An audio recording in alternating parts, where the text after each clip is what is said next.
Sveiki, mano draugai, čia Solomon. Aš jums labai dėkinga už tokį gražų palaikymą. O šiandien istorija bus labai įdomi. Tikiuosi, jums patiks. Apie muziką su Betė ir Liusi. Šiomis dienomis bus saulėta, debesų nebus. Sveika, Kornelija. Liusė, sveikinu su pirma vieta koncerte. Kokio stiliaus dainininkė tu? Ačiū jums. Aš turbūt pop? Taip, kaip Taylor Swift. Liusė, kviečiu tave į savo muzikos akademiją. Kaip nuostabu. Kornelija buvo įžymi operos dainininkė. Liusė, parodyk, ką sugebi. Yra labai daug muzikinių stilių, bet aptarkime pagrindinius. Populiarioji muzika, tuomet rokas.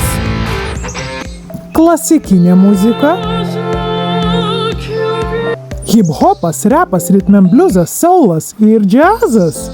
Yra labai daug muzikinių stilių mums tyrinėti. Ačiū jums už pamoką. Pakeliui namo pievose jos išgirdo ypatingą garsą. Teta Betė, ar tai rapas? Aš noriu pabandyti. Aš MCMI prisijung. I'm working hard because I'm smart. I'm just a bee. Just look at me, just look at me. I am nice. I can fight. So don't you fight because I'm right.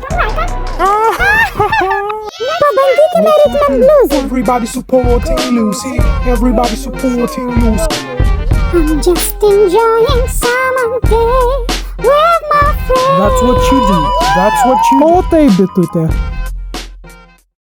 Buvo šitaip smagu, bet teta Betė, aš manau, kad aš esu pop dainininkė. O dabar reikės mokintis teisingo kvėpavimo. Ačiū, teta Betė, aš tave myliu. Kaip man patiko šita istorija, tikiuosi ir jums.